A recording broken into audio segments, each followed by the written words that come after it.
Nay, hindi po ako nagdadrama. Nasasaktan po ako sa mga sinasabi niyo sa akin.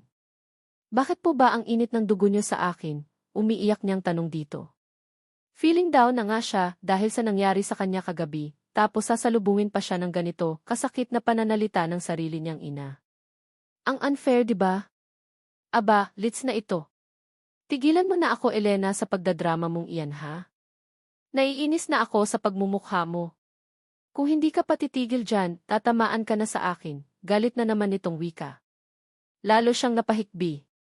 Ano na naman iyan? Kay aga-aga ang lakas ng bunganga mo, Teresa. Sabat naman ng walang iba kundi ang tatay niya. Si Tatay Jepoy na isang jeepney driver. Mukhang paalis pa lang ito para mamasada. Kasi napakalaking lintik nitong anak mo, Jepoy. Wala nang ang pakinabang, ang tigas pa ng ulo, galit na sagot ng nanay niya. Natigilan naman ang Tatay Jepoy niya at matalim siyang tiniigan. Ano na namang drama iyan, Elena? Tumigil ka na sa kakaiyak at pati ako'y naabalibbaran sa iyo. Makakatikim ka sa akin ngayon, galit namang wika ng tatay niya sa kanya. Lalo naman siyang napaaghulhol ng iyak. Kaysa naman sa madapuan pa siya ng palad ng tatay niya, walang sabi-sabing mabilis na siyang naglakad papasok ng bahay. Diretso siya sa kwarto nilang dalawa ng nakababata niyang kapatid na si Bettina. Kashare niya ito ng kwarto pero kadasan sa sahig siya natutulog dahil ayaw siya nitong makatabi sa higaan. Ate, sinabi ko na kumatok ka muna bago ka pumasok . Narinig niya pang wika nito. Halata sa boses nito ang pagkayamot kaya naman nagsorry na lang siya. Kaysa naman sa magtalo pa sila at sa bandang huli, siya pa ang mapapagalitan ng kanilang mga magulang. Sorry. Nakalimutan ko kasi . Ay, Sefi. Palibhasa kasi, boba, narinig niyang bulong ni Bettina. Hindi niya naman mapigilan ang maikuyom ang kanyang kamao. Huminga na lang din siya ng malalim para pigilan niya ang kanyang emosyon. Naglatag siya ng kumot sa paanan ng higaan. Puyat siya, pagod din ang katawan niya at wala siyang ibang gagawin ngayon kundi ang matulog. Yok, matutulog ka na? Ni hindi ka man lang naglinis ng katawan mo. Dugyot ka talaga, narinig niya pang wika ni Bettina pero hindi niya napinansin pa. Nasa labas ang kanilang banyo at kapag maglinis pa siya ng katawan, tiyak siyang makakasalubong na naman niya ang nanay niya. Mamaya na lang siyang after lunch gagamit ng banyo dahil tiyak niyang wala sa bahay ang nanay nila. Kapag mga ganoong oras, nasa kapitbahay ito. Naglalaro ng tong-its. Samantalang si DJ naman, lulugo-lugo na nag-check out na lang. Kahit na anong gawin niya, hindi niya na mahanap ang babaeng kaulayo niya kagabi. Basta na lang siyang iniwan na walang paalam. Pagkalabas niya ng hotel, diretso na siya sa opisina. Naabutan niya pa nga ang daddy niya sa mismong loob ng opisina niya na halatang hinihintay ang pagdating niya. Good morning, Dad, bati niya dito. Kaagad naman itong ngumiti. Good morning. Regarding sa nangyari kagabi, sana hindi sumama ang loob mo sa akin. Wala naman akong ibang hangad kundi ang maging tunay kang lalaki. Iyon nga lang, hindi natuloy dahil tumawag ang babaeng dapat nasusukat sa pagkakalaki mo kagabi. Hindi kanya napuntahan kagabi. Seryosong wika nito. Hindi niya naman maiwasan na magulat sa sinabi nito. Anong babae? Sino pong babae?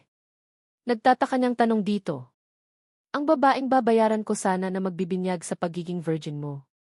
Hindi nakarating kagabi dahil nahagip daw ng sasakyan habang patawid sa kalsada. Seryosong sagot nito. Hindi naman siya makapaniwala sa narinig. Kung hindi nakarating ang babaeng bayaran kagabi, sino iyong kaulayaw niya sa buong magdamag? Shit! Maling babae ang nakasex niya. Kung ganoon, sino ang babaeng iyon? Pero huwag kang mag-aala. Alam kong magiging tunay ka ding lalaki kaya naman, subukan natin ulit mamayang gabi. Malay mo naman 'di ba, muling wika ng daddy niya. Mabilis naman siyang umiling. Dad, kung hindi po nakarating kagabi ang babaeng iyon, sino po ang kasama ko kagabi sa kwarto? Nagtataka niyang tanong dito. Napansin niya din ang pagkagulat na kaagad na rumisitro sa mga mata nito. Ano ang sabi mo? Kagabi, may babaeng dumating sa kwarto mo. So ibig sabihin, nabinyagan ka na, seryosong tanong nito sa kanya. Alanganin naman siyang tumango. Wala . Kahit na nakakahiya, kailangan niyang umamin dito. Gusto talaga nitong maging lalaki siya at nangyari na nga. Nakatikim nang siya ng babae kagabi. Hindi lang isang beses na inangkin niya ang babaeng iyon, kundi maraming beses pa. Yes, Dad, at ako ang nakauna sa kanya. Seryosong sagot niya na kaagad namang ikinahagalpak ng tawa ng ama niyang si Dominic. Nagulat tuloy siya. What, virgin? Teka lang, DJ, sure ka? First time mo, di ba? Paano mo nalaman na virgin ang isang babae or hindi? Natatawa nitong tanong. Paano ko nalaman? Dad, dumugo. Ang daming patak ng dugo sa kama. Seryosong sagot niya dito. Shit, so ibig sabihin, naka-jackpot ka anak, sagot nito na labis niya namang ikinagulat. Bakit jackpot? Sa bagay, kahit naman babading-bading siya, alam niyang sa panahon ngayon, bihira na lang makahanap ng babaeng virgin. Kanina pa hindi mapakali si DJ habang tulala siyang nakatitig sa kung saan. Hanggang ngayon, hindi pa rin siya makapaniwala na nagawa niya ng tumikim ng isang babae. Ganoon pala ang feeling. Parang nakaukit na sa isipan niya ang lahat-lahat. Pati ang hitsura ng babaeng nakatalik niya kagabi ay hindi mawala-wala sa isipan niya. Na para bang gusto niya ulit itong makita at makausap. Napagkamalan ko siyang prostitute kagabi. Kung ganoon, sino ang babaeng iyon? Paano siya napadpad sa loob ng silid na iyon, mahina niyang bulong sa kanyang sarili. Mariin niyang naipikit ang kanyang mga mata. Parang isang pelikula naman na biglang nag-flashback sa balintataw niya ang mga nangyari kagabi. Kung paano niya paulit-ulit na inangkin ang babae. I am gay, pero bakit parang hindi ko na yata ramdam iyon ngayon? Bakit parang may iba na yata akong gustong gawin sa buhay ko, mahina niyang bulong sa kanyang sarili. Hindi niya maiwasan na mapailing. Napatitig siya sa mga tambak na mga papeles na nasa harapan niya pero wala siyang ganang magtrabaho. Ni isang trabaho, wala pa siyang nagagawa simula nang dumating siya dito sa opisina kaninang umaga. Shit, ano ba itong nangyayari sa akin? Bakit ba ako nagkakaganito sa isang babae? Bakit niya ba ginugulo ang isipan ko, mahina niyang bulong sa kanyang sarili. Wala sa sariling napatayo siya. Naglakad sa salaming dingding at hinawi ang makapal ng kurtina, at kaagad na sumalubong sa paningin niya ang mga nagtatayugang mga building sa buong paligid. Nakokonsensya ba ako dahil hindi naman pala talaga prostitute ang babaeng iyon tapos virgin pa noong nakuha ko? Shit, hindi pa naman ako nag-iingat. Basta na lang ako bumaon kagabi eh. Wala sa sariling bulong niya sa kanyang sarili. Isang malakas na buntong hininga ang pinakawalan niya bago niya hinagilap ang kanyang cellphone.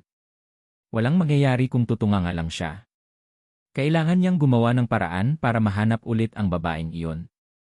Hindi pwedeng ganito na lang siya. Hindi pwedeng puro na lang siya pag-isip.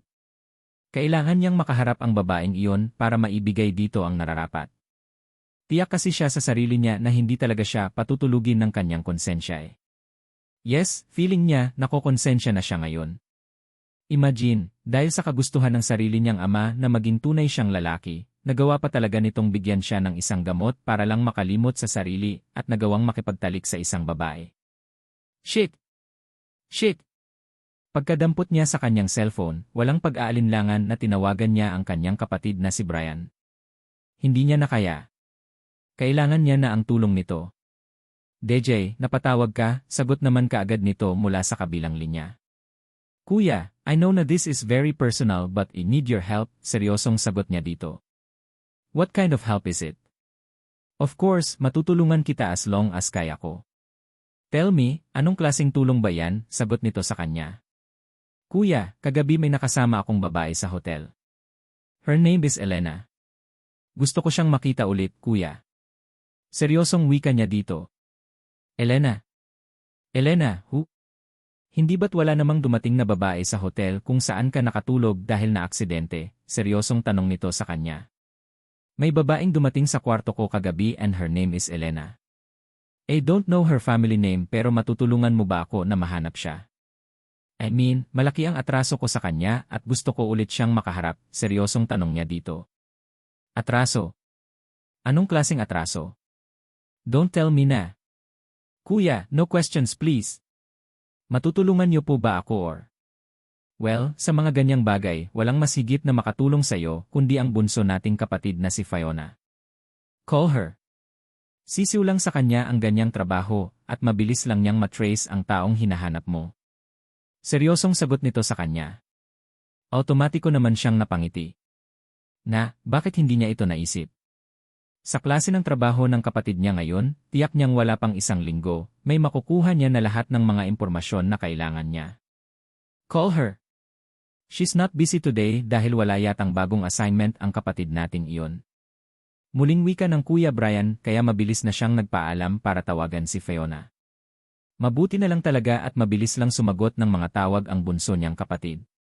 Nakausap niya naman kaagad ito at muli na naman siyang nagkwento. Noong una, tinatawanan pa siya ng kapatid niya at ilang beses pa siyang inasar nito, lalo na nang sabihin niya na may nakasama siyang isang babae sa isang hotel buong magdamag. Kung ano-anong mga katanungan ang ibinabato nito sa kanya na puro palusot lang din naman ang naging sagot niya. So, ibig mong sabihin, nakatikim ka na ng tunay na babae, Kuya DJ. So, how's the feeling? Ayos ba? Alin ang mas matimbang ngayon sa'yo? Isang babae or isang lalaki? Puno pa nga ng panunudyo sa boses na tanong nito. Kung gaano kaseryoso ang propesyon ng kapatid niyang ito, ganoon din naman ito kaisip bata kapag silang kapamilya nito ang kausap. I don't have time to answer your question. Tumawag ako sa iyo dahil sa trabahong iyan at hindi para interviewin mo ako. Yamot niyan sagot dito. Lele. Songit. Okay, fine. Give me week at promise, mahahanap ko kaagad ang babaeng yan. Seryosong sagot nito at kaagad na din naman itong nawala sa kabilang linya. Hindi niya tuloy mapigilan ang mapailing pagkatapos niya itong makausap.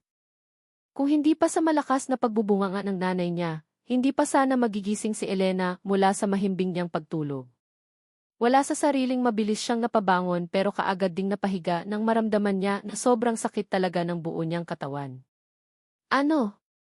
Ano? Hihilata ka na lang ba dyan? Abat Elena, hindi ka anak mayaman para mag-astang senyorita sa pamamahay na ito. Bumangon ka na dyan at anong oras na, mainit ang ulo na wika ng kanyang ina. Nakasandal ito sa pintuan ng silid nilang dalawa ni Bettina, habang galit ang mga matang nakatitig sa kanya.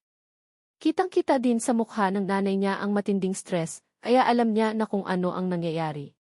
Talo na naman marahil sa sugal. Nay, pasensya na po. Masama po kasi ang pakiramdam ko malat ang boses na wika niya dito. Masakit na nga ang buo niyang katawan, sobrang sakit pa ng ulo niya. Mukhang tinamaan talaayata siya ng matinding trangkaso. Masakit ang ulo. May trangkaso ka. Pambihirang buhay iyan, Elena. Huwag mong sabihin na wala kang balak na pumasok ng trabaho. Paano na ang kakarampot mong sweldo? Mababawasan pa dahil sa pagsasakit-sakitan mong iyan, galit na sigaw nito sa kanya. Hindi niya naman mapigilan ang maluha. Grabe naman magsalita ang nanay niya. Ni kahit nakatiting, hindi niya man lang ito nakitaan na nag-aalala sa kalagayan niya. Samantalang kung sila Bettina at Jano ang nagkakasakit, kulang na lang natawagin ng nanay niya ang lahat ng santo dahil sa matinding pag-aalala. Samantalang kung siya ang may sakit, wala siyang ibang naririnig kundi puro paninisi. Nay, masama po kasi talaga ang pakiramdam ko Sorry po talaga. Hayaan niyo po, kapag gumaling ako, babawi na lang po ako sa overtime. Naiiyak niyang sagot dito. Matalim ang mga matang tinitigan siya nito bago. Muling nagsalita. Kung sa bar ka na lang sana nagtrabaho, wala sanang problema. Lintik na iyan. Pabigat kayong lahat sa buhay natin. Talo ka pa ng mga kaedad mo kung kita ang pag-uuspan. Tingnan mo sila Maricel, ang ganda na ng bahay nila. May sugar daddy kaya maraming pera. Ikaw makuba ka na lang sa kakatrabho sa hotel, alipin ka pa rin at isa ka pa ring walang kwentang anak sa paningin naming ng tatay mo, galit nitong wika. Pagkatapos nitong sabihin ang katagang iyon, mabilis na itong naglakad palabas ng kwarto. Hindi niya naman mapigilan ang mapahagulhol ng iyak. Minsan, tinatanong niya ang sarili niya kung anak ba talaga siya ng mga ito Bakit ganito na lang siya kung ituring ng nanay niya? Ginawa niya naman ang lahat para makatulong sa pamilya nila Lahat nga ng sweldo niya, iniitriga niya dito Ni hindi nga siya halos makabili ng mga personal na gamit niya sa sahod niya, tapos may maririnig pa siyang hindi maganda mula sa bunganga ng sarili niyang ina. Ate, walang tigil ang kanyang pag-iyak nang bigla na lang dumating ang kapatid niyang si Jano. Mukhang kakagaling lang nito ng school ayon na din sa suot nito ngayon. Umiiyak na naman po kayo. Napagalitan na naman kayo ni nanay, seryosong tanong ito sa kanya. Kaagad niya namang pinunasan ang kanyang luha at may pilit na ngiti sa labi na hinarap niya ito. Sanay na ako. Mahina ang boses na sagot niya. Talaga ba? Sanay daw. Bakit parang iba naman ang sinasabi ng mga mata mo kumpare ng bibig mo? Nakangiti nitong tanong sa kanya. Kaagad naman siyang nag-iwas ng tingin dito. Siguro, kahit papaano, maswerte pa rin siya dahil kahit nasutil itong kapatid niyang si Jano, maayos naman ang pakikitungo nito sa kanya. Sa tuwing napapagalitan siya ng tatay at nanay nila, nasa tabi niya ito palagi para iparamdam sa kanya na hindi siya nag-iisa. Namamaga ang mga mata mo, saka sobrang pula ng pisngi mo. May trangkaso ka ba? Teka lang, kumain ka na ba? Seryosong tanong sa kanya. Hindi siya nakaimik. Ngayong araw, tanging 2 baso ng tubig lang ang laman ng sikmura niya. Alam ko na ang sagot sa tanong ko, kaya huwag ka nang magalita dyan. Mabuti na lang talaga at galing ako sa birthday ng classmate ko. May dala akong burger dito. Kainin mo para malagyan ng laman ang sikmura mo, tapos bibilhan kita ng gamot mamaya sa butika. Wika nito sa kanya sabay bukas nito sa dalang backpack. Mula sa loob, inilabas nito ang isang burger at isang maliit na bote ng soft drinks. Nakangiti itong iniabot sa kanya. Naku, para sa iyo yata yan eh. Huwag na lang, kakain na lang ako ng kanin mamaya. Nahihiyan niyang wika dito. Ate, huwag ka nang mahiya. Kung utang na loob lang din ang pag-uusapan, mas malaki ang utang na loob ko sa iyo, lalo na at lahat ng allowance ko kapag pumapasok ako ng school ay galing sa iyo. Nakangiti nitong sagot sa kanya. Hindi naman siya nakaimik. Mabuti pa talaga itong si Jano eh. Maasahan at marunong rumispito. Kay laki ng pagkakaiba sa ugali ng kapatid niyang si Bettina. Sige na. Kainin mo na iyan bago pa dumating si Bettina. Ubusin mo muna iyan bago ako lalabas ng silid na ito. Baka may dumating na namang kontrabida at baka mapunta pa sa ibang bituka ang burger na iyan. May halong biro ang tono ng boses nito, kaya naman tipid din siyang napangiti. Salamat, Jano ha. Hulog ka talaga ng langit sa akin, nakangiting wika niya dito. Naku, nagdrama pa talaga. Pero sige na nga. Sasakyan ko iyang drama mo. Ganito iyon ate, kapag makapagtapos na ako, hindi lang burger ang ililibre ko sa iyo. Kakain tayo sa isang mamahaling resto na tayo lang at magpapakasawa tayo sa mga masasarap na pagkain. Puno ng pangarap ang boses na wika nito kaya naman hindi niya mapigilan ang mapangiti. Feeling niya tuloy ngayon, biglang gumaan ang pakiramdam niya. Kahit papano, maswerte pa rin siya dahil may isa pa siyang kapatid na kasama siya sa mga pangarap nito. Kaya naman, lahat gagawin niya din para matulungan niya ito na makapagtapos sa pag-aaral. Titiisin niya ang lahat ng pang-aalipusta ng sarili niyang mga kadugo para lang matulungan si Jano sa mga pangarap nito, lalo na at ito lang ang kaisa-isang miyembro ng pamilya nila na karamay niya sa lahat ng oras. You're fired, pagkatapos ng 2 araw na absent dahil sa trangkaso, ito kaagad ang sumalubong kay Elena pagkapasok niya pa lang ng hotel. Sinalubong na siya kaagad ni Mr. Poblete at malakas na isinigaw sa kanyang pagmumukha na tanggal na daw siya sa trabaho. Hindi siya makapaniwala. Hindi kayang tanggapin ng isipan niya na sa isang iglap wala na siyang trabaho. Sir! Hindi. Maawa na po kayo sa akin. Kailangan ko po ang trabahong ito. Umiiyak niyang sambit. Inisihan lang siya ni Mr. Poblete. Lumingalinga sa paligid at nang mapansin nitong nakatitig sa kanila ang iba pa nilang mga kasamahan, dahan-dahan itong naglakad palapit sa kanya at bumulong. Kung pumayag ka lang sana na maging puta ko, hindi naman sana ito mangyayari eh. Kaya lang wala na akong gana sa iyo. Kahit na maghubad ka pa sa harapan ko, kahit na isang sulyap, hindi ko nagagawin. Lalo na at mas hamak na maganda, wild at makinis ang papalit sa iyo. Nakangisi nitong wika sa kanya. Hindi niya naman mapigilan ang maikuyom ang kanyang kamao. Babaero talaga ang gagong ito eh. Lahat ginagawa para lang makasungkit ng babae. Lahat ng babae dito sa department nila gustong tikman at kapag hindi papayag, tiyak na gagawa ng paraan si itong si Mr. Poblete para masisante, kagaya na lang ng nangyari sa kanya ngayon. Now, go! Huwag mo nang hintayin pa nakalagkarin ka ng mga gwardya palabas ng hotel na ito. Nakangisi nitong wika at mabilis na lumayo sa kanya. Everyone, alam nyo ang kahihinatnan nyo kung sakaling gagaya kayo dito kay MF Arellano. Pumapasok lang kapag gusto, absent kung kailan maisipan. Mga tamad na tao, walang asenso sa buhay. Puno ng pang-uyam sa boses ni Mr. Pablito na wika nito. Nagkasakit po ako kaya hindi ako nakapasok sa trabaho. Mr. Pablit, saka maganda po ang performance ko sa trabaho kaya sana. Out! Get out! Guard, kalagkarin nyo ang babaeng ito palabas ng hotel. Nakakagulo na siya eh. Galit na sigaw nito kaya wala sa sariling napaatras na siya. Hilamang luha sa mga mata na tinahak niya ang exit area na tanging ang mga empleyado lang ang may access. Wala na. Wala na siyang trabaho.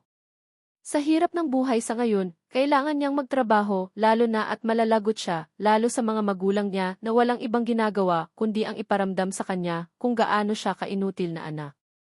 Hindi niya mapigilan ang mapahagulhol ng iyak. Masakit sa kalooban na mawalan ng trabaho, gayong alam mo naman sa sarili mo na ginawa mo ang lahat para maging maayos ang trabaho mo, diba? Kaya lang, feeling ni Elena, napakalupit ng tadhana sa kanya. Wala pa ring patid ng pagpatak ang luha sa kanyang mga mata hanggang sa tuluyan na siyang nakalabas ng hotel, kaya lang ganoon na lang ang panlulumo niya nang sumalubong sa kanya ang malakas na patak ng ulan.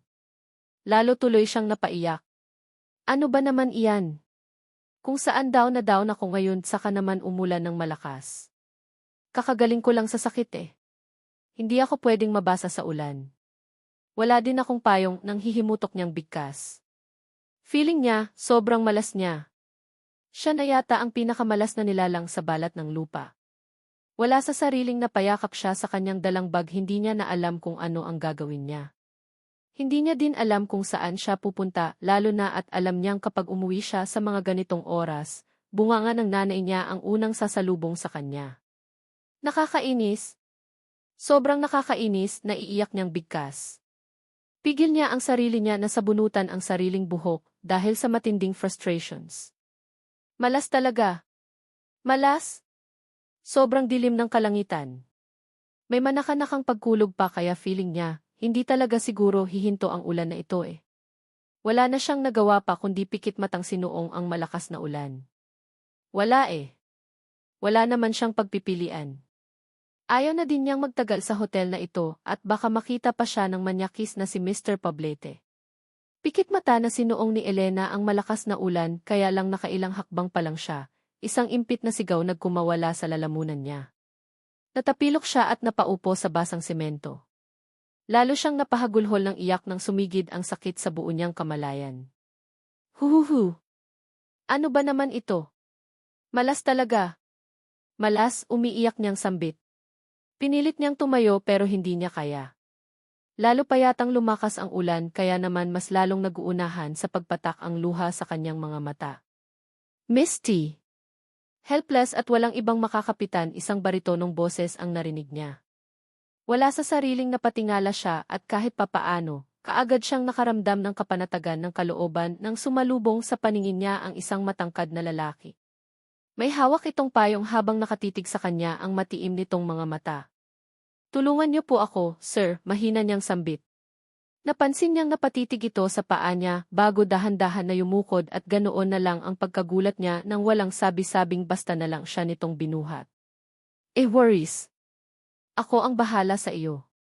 Wika nito gamit ang bariton nitong boses. Hindi niya naman maiwasan na makapagpasalamat. Habang nasa bisig siya ng lalaking ito, kahit papaano, kaagad siyang nakaramdam ng kapanatagan ng kalooban. Alam niya kasi sa sarili niya na safe na siya sa malakas na ulan eh. Tahimik sa loob ng kotse. Ni kahit na isang patak ng ulan, wala siyang naririnig mula sa labas. Kung hindi pa siguro siya titingin sa labas ng bintana ng kotse, hindi niya malalaman na sobrang lakas na pala ng ulan sa labas. Ang dilim ng buong paligid. Ramdam niya din ang lamig sa kanyang katawan dulot ng pagkabasa ng ulan. Manong, pakipatay ng aircon. Narinig niyang wika ng lalaking katabi niya dito sa likod ng sasakyan. Wala sa sariling napatitig siya dito at nang mapansin niyang seryoso ang mukha nitong nakatitig sa unahang bahagi ng sasakyan, hindi niya maiwasan na pakatitigan niya lalo ang mukha nito. Aminado siya sa sarili niya na gwapo ito. Matangos ang ilong. Malarosas ang kulay ng labi at walang nababasa na kahit na anong emosyon ang makikita sa mga mata nito na nagbibigay impresyon na isang suplado at seryosong lalaki ang taong ito. Sobrang kinis ng mukha at halatang mayaman. Aryudon, wala sa sariling mabilis siyang nag-iwas ng tingin dito nang bigla na lang itong nagsalita. Hindi niya alam pero feeling niya, nahuli siya nitong nakatitig siya dito. Have we met before? Seryosong muli nitong tanong sa kanya. Hindi niya naman maiwasan na magtaka pero kaagad din naman siyang umiling. Hay, hindi pa po. Wala po akong kakilala na mayaman na kagaya mo. Mahinang sagot niya dito. Napansin niyang saglit na napakunot noo ito. Tumitig sa kanya kasabay ng pagtaas ng kabilang sulok ng labi nito. Oh, really? Really? I thought we'd met before. But never mind. Whether we've met before or not, it doesn't matter. Makahuugan itong sagot sa kanya. Hindi naman siya nakaimik. Iniisip niya na lang na baka napagkamalan lang siya ng lalaking ito. Hindi nga niya kilala ito eh. Salamat po sa tulong na ibinigay niyo sa akin, sir. Pasensya na din po kung nabasa ko ang upuan ng kotse niyo. Puno ng sensiridad ang boses na wika niya dito. Ano ang nangyari? Bakit nasa gitna ka ng ulan kanina? Seryosong tanong ito sa kanya. Hindi niya naman maiwasan na makaramdam ng bigat ng kalooban nang maalala niya ang mga nangyari kanina. Kakasisante niya lang pala sa trabaho at ngayon pa lang, alam niya sa sarili niya na mahihirapan na talaga siyang makahanap ng ibang trabaho. Hotel na iyon po ako nagtatrabaho. Kaya lang po, tangal na ako eh. Tinagal na nila ako kanina. Mahina ang boses na sagot niya dito. Bakit daw? Ano ang reason at bakit kanila tinagal? Seryosong tanong nito sa kanya. Absent po kasi ako ng 2 araw. Pero may sakit po ako noon kaya hindi ako nakapasok. Sagot niya din kaagad. Ewan niya ba kung bakit kailangan niya pang sabihin ito dito sa estrangherong ito. Pakialam ba naman ito sa buhay niya, di ba? TSA, valid naman pala ang dahilan ng pag-absent mo, so hindi siguro kailangan na tangalin ka sa trabahong iyon. Seryosong sagot nito sa kanya. Opo kaya lang mainit po kasi sa akin ang supervisor eh. Siguro kinuha niyang chance ang pag-absent ko para mapatalsik ako. Mahinang sagot niya dito. Ano ang pangalang supervisor mo? Naku, wag na po. Ayos na po. Hindi na po kailangang sabihin. Siguro maghahanap na lang po ako ng ibang trabaho. Nahihiyan niyang sagot dito. Napansin niyang muling napatas ang kabilang sulok ng labi nito. Ilang saglit na tumitig sa kanya bago nito hinubad ang suot na coat at ganoon na lang ang panlalaki ng mga mata niya sa gulat ng basta na lang iyon ipinasuot sa kanya. Wear this. Masyadong matraffic at baka abutin tayo ng ilang oras bago makarating ng bahay. Seryosong wika nito. Nako, okay lang po ako, sir. Wala pong problema. Nahihiyan niyang wika dito at akmang hubarin niya sana ulit ang coat para ibalik dito nang may pagbabanta na tinitigan siya nito sa mga mata. Wala sa sariling mabilis siyang napayuko. Kung ganoon, maraming salamat po, sir. Mahinang wika niya. Sa totoo lang, kanina pa siya kating-kati na malaman ang pangalan ng lalaking ito. Nahihiya naman siyang tanungin ang pangalan dito lalo na at baka isipin nito na masyado na siyang feelinggera. Hindi na nagsalita pa ang lalaki kaya tuluyan na ding siyang nanahimik. Samantalang si DJ naman, kanina pa pasulyap-sulyap sa babaeng katabi niya. Ito iyong babae na nakasama niya buong magdamag noong nakaraang gabi. Kahapon niya pa siya pabalik-balik sa hotel para makausap ito pero absent daw at ngayong araw, nakita niya na lang ito sa labas ng hotel at parang basang sisiw sa ilalim ng ulan. Magaling sa mga investigasyon ang kapatid niyang si Fiona. Ang Paradise Diamond Hotel ay isa sa mga hotel na pag-aari ng kanilang pamilya, kaya naman mabilis lang para sa kapatid niyang si Fiona na ma-access ang laman ng teeth, at ipinasa kaagad sa kanya ang video kung saan makikita kung ano ang mga nangyari dito kay Elena bago ito nakapasok sa kanyang silid at kung anong oras ito lumabas ng kwarto niya kinaumagahan. Kahapon niya lang din nalaman na isa sa mga empleyado ng hotel itong si Elena at taga-housekeeping department nga ito. Habang nasa loob ng kotse, hindi mapigilan na makaramdam ng panlalamig sa kanyang kasukasuan si Elena. Bumibigat din ang kanyang pakiramdam siguro dahil nabasa siya sa ulan gayong hindi pa naman siya masyadong magaling mula sa trangkaso. Isa pa, ramdam niya din ang pananakit ng paa niya dulot ng pagkatapilok niya kanina. Wala sa sariling napabaling ang paningin niya sa labas ng bintana ng kotse. Sobrang lakas pa rin ang ulan at gustuhin niya mang magpababa na lang sana sa kanto kaya lang, baka hindi kayanin ng katawan niya ang lamig. Masama ang pakiramdam niya at nakakaramdam na din siya ng pag-init ng kanyang paghinga. Pak, manong kanina pa tayo dito ah. Mukhang traffic na sa lahat ng daanan. Narinig niya pang ang mura ng lalaking katabi niya. Mukhang mainit na ang ulo nito dahil sa tagal ng biyahe. Boss, baha na daw sa may unahan natin. Maraming mga sasakyan ang tumirik na siyang naging dahilan sa malang traffic. Sagot naman ni Manong driver. Well, kung ganito man lang, kailangan natin maghanap ng lugar kung saan pwede tayong sumilong. Kahit na anong hotel na malapit sa atin, ayos na. Pagod na ako at gusto ko na ding magpahinga. Muli nitong bigkas. Okay sir. Sakto, sa unahan natin may isang hotel. Pwede tayong magpalipas ng oras hanggang sa tumila ang ulan at makaiwas sa traffic. Sagot naman ni Manong driver. Kaya lang, ang malapit na hotel na sinasabi nito ay hindi pa nila marating rating. Paano ba naman kasi, halos 2 oras na silang nandito sa loob ng sasakyan dahil hindi talaga umuusad dahil sa matinding traffic. Unti-unti na din siyang nakakaramdam ng pamimigat ng talukap ng kanyang mga mata. Hanggang sa hindi niya na namalayan pa na nakatulog na pala siya. Samantalang si DJ naman, hindi mapigilan ang mapakunot noon nang mapansin niya na nakatulog na ang dalaga. Namumula ang pisngi nito, kaya naman wala sa sariling dinama niya ang noo nito at ganoon na lang ang gulat niya nang mapansin niyang mainit ito. Shit, ang taas ng lagnat niya hindi mapigilang mapamura ni DJ. Hindi niya din maiwasan na makaramdam ng pag-aalala. Nabangit sa kanya kanina nitong Elena na galing daw ito sa trangkaso, kaya hindi nakapasok ng 2 araw sa trabaho na siyang naging dahilan kaya nasisante ito sa trabaho. Manong, hindi ba talaga pwedeng gawa ng paraan para makausad tayo? Muli niyang tanong sa driver. Kung ganitong nilalagnat si Elena, kailangan na nilang makarating ng bahay. Kailangan nitong makainom ng gamot para bumaba ang lagnat. Sir, medyo tumila na ang ulan. May kaunting pag-usad na din sa unahan natin. Sagot ni Manong. Hindi mapigilan ni DJ na mapabuga ng hangin. Noon, wala siyang pakialam sa mga babae dahil isa nga siyang binabae pero nang mapansin niya ang sitwasyon ni Elena ngayon, labis siyang nakaramdam ng matinding pag-aalala para sa dalaga. Halos 3 oras pa silang na-stuck sa matinding traffic kaya ang ending, halos 3:00 na ng hapon sila nakarating ng bahay.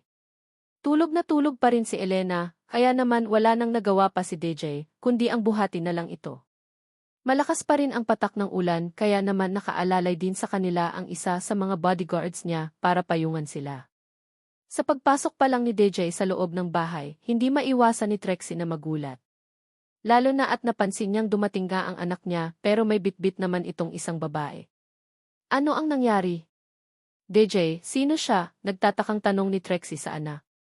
Mom, si Elena. Nobya ko po. Walang paligoy-ligoy na sagot ni DJ sa ina. Wala siyang pagpipilian kundi sabihin dito sa ina niya na nobya niya ang babae. Para naman tumigil na ito sa pagtatanong sa kanya. What? Nobya? May nobya ka? Gulat namang bulalas ni Trixie sa anak. Ang alam niya, isang bading ang anak niya, kaya paano nito nagawang mag-uwi ng babae sa mismong pamamahay nila. Mom, pwede po bang mamaya na kayo magtanong? Mataas ang lagnat ni Elena at kailangan niya nag-first aid para bumaba ang temperature niya kahit papaano. Basang-basa din siya dulot ng ulan kaya kailangan ko ng help para mapalitan siya ng damit. Seryosong wika ni DJ sa ina niya. Wala nang nagawa pa si Trixie kundi ang tumabi para padaanin ang anak niya. Hindi niya pa nga maiwasan na sundan ito ng tingin habang tuloy-tuloy nang pumanhik ng hagdan patungo sa second floor ng bahay. Sweetie, ano ang nangyari? Bakit ka tulala dyan? Nasa ganoong kalagayan si Trixie nang bigla namang dumating ang asawa niyang si Dominic. Seryosong tumitig muna siya sa asawa niya bago siya nagsalita.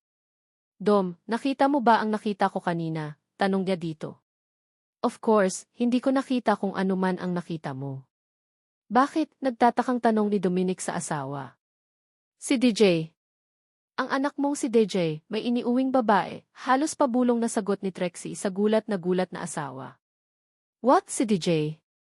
Nag-uwi ng babae? Kailan? Ngayon lang, kakapanhik lang nila. Dom, sabihin mo nga sa akin, ano sa palagay mo? Naging lalaki na ba ang anak natin? Seryosong tanong ni Trixie, sa asawa na siyang naging dahilan kaya malakas na napatawa si Dominic. Simula kasi noong nalaman niya na isang bading si DJ, wala na siyang ibang pinangarap kundi sana maghimala ang langit at maging lalaki ito. At ngayon na nalaman niyang nag-uwi ng babae ang anak nila, ayos lang sa kanya. Walang problema lalo na kung ang maging susi nito ay tuluyang maging lalaki ang anak nila. Ang gusto nga ni Dominic ay mambuntis si DJ. Para naman madagdagan na ang apo niya na magdadala ng apelyido de la Fuente.